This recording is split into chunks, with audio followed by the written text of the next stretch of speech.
The forest was unnaturally quiet that evening.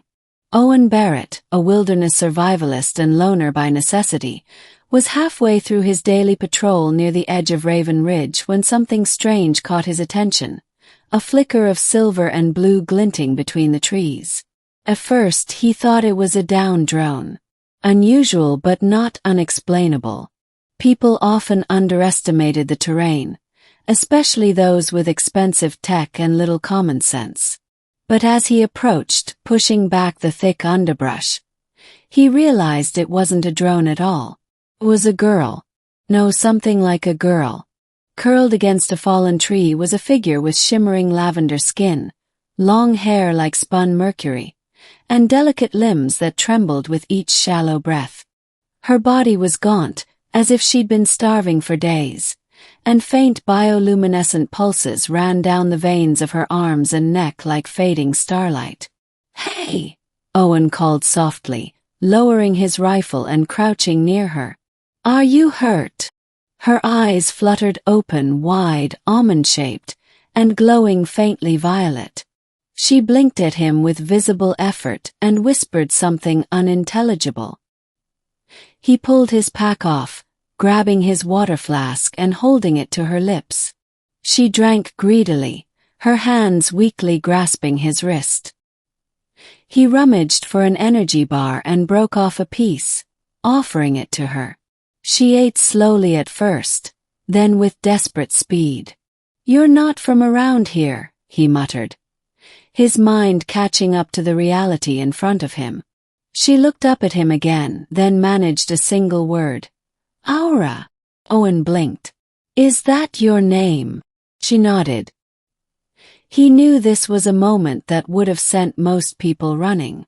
But he'd seen enough horror, man-made and natural, to recognize true vulnerability when it stared back at him. Whoever or whatever she wasn't a threat. "All right, Oura," he said, hoisting her into his arms. "Let's get you somewhere safe." Owen's cabin was hidden far enough from the nearest town that he hadn't spoken to another human in months. He preferred it that way. But bringing Oura into that solitude stirred something in him he hadn't felt in years. Purpose. Over the next few days, he nursed her back to health. She barely spoke, and when she did, her words were broken, childlike, but she was learning. Rest. With each meal, her strength returned, and so did her curiosity.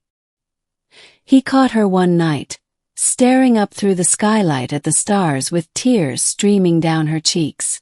"Home?" he asked gently. She nodded. "Where is it?"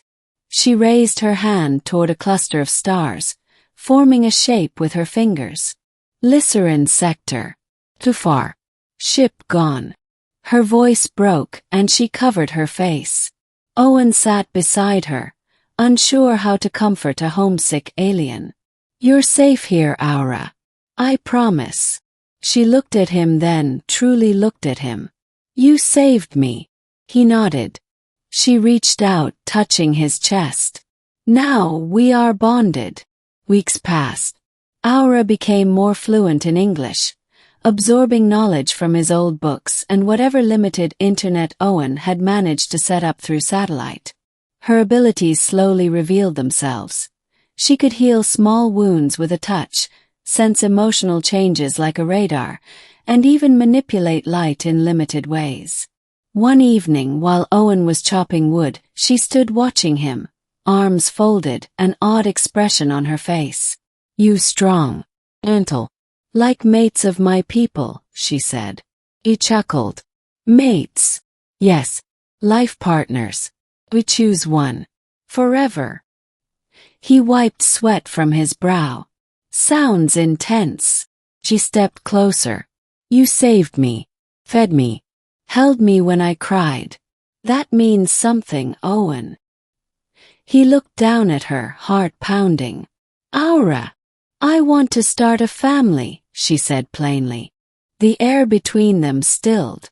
"You mean with me?" "Yes." Owen stumbled back, heart racing. "Oura, don't you want to get back to your planet? Your people?" She lowered her gaze. There is no going back. Not for me. My kind. Once crash, disconnected from neural lattice, they exile us. Say we are compromised. I am alone. Owen's throat tightened. He couldn't imagine a civilization that would abandon one of its own like that. She stepped forward again, her eyes gentle. You gave me life again, Owen. I want to build something with you. Not just survive, live. He didn't answer right away. That night, he lay awake, staring at the ceiling. Was it crazy? Was it even possible? But his heart, so long hardened by grief and solitude, had already started to thaw.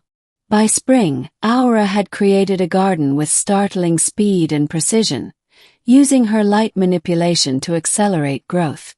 The cabin looked less like a survivalist's bunker and more like a home. They laughed more.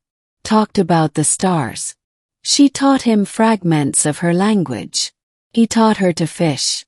And then one night, beneath the moonlight, they shared a kiss that didn't feel alien at all. Months later, Oura began to grow distant again. Not emotionally, but physically. She was tired, often asleep for hours, sometimes glowing faintly even in daylight.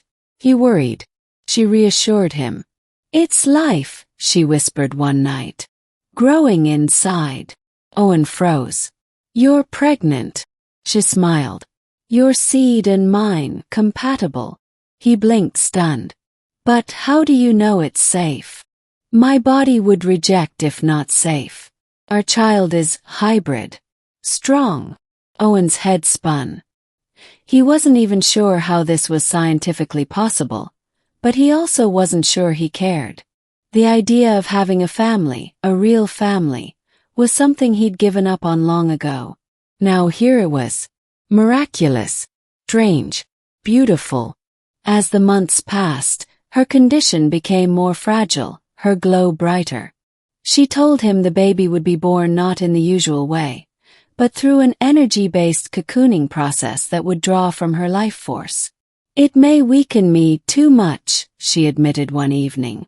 Owen gripped her hand. You're not doing this alone. I know. When the time came, the sky lit up with unnatural light. The forest went silent again, just like the night he first found her. Inside the cabin, Oura lay on the floor, wrapped in pulsing threads of light, body trembling as she focused her remaining strength. Owen sat at her side, holding her hand, whispering words he wasn't sure she understood but knew she felt. The cocoon shimmered into existence, a perfect sphere of soft violet light. Inside, a tiny shape curled. Then silence. Aura's light dimmed. She turned to him, smiling weakly. You will raise her. Tears streaked his face. With everything I've got. She closed her eyes. She will be both of us. Her body faded, not died, not disappeared, but shifted into soft energy, absorbed into the cocoon, as if giving herself wholly to their daughter. Owen sat there for hours, maybe days, not leaving, not moving, just watching over the cocoon. The child hatched in the early days of summer. She had her mother's eyes. A smile. Owen named her Lyra. Years later, Owen sat on the porch, watching Lyra chase butterflies through the glowing garden her mother once planted. She was curious, kind, radiant in ways he didn't understand, but every time she laughed, it healed something in him. At night, he told her stories of the stars and the girl who fell from them, the one who had been starving, afraid, and lost, until he gave her shelter. And in return, she gave him a new reason to live. He kept Aura's story alive in every seed they planted, every lesson he taught Lyra, and every time he looked at the stars and whispered, "Thank you for finding me."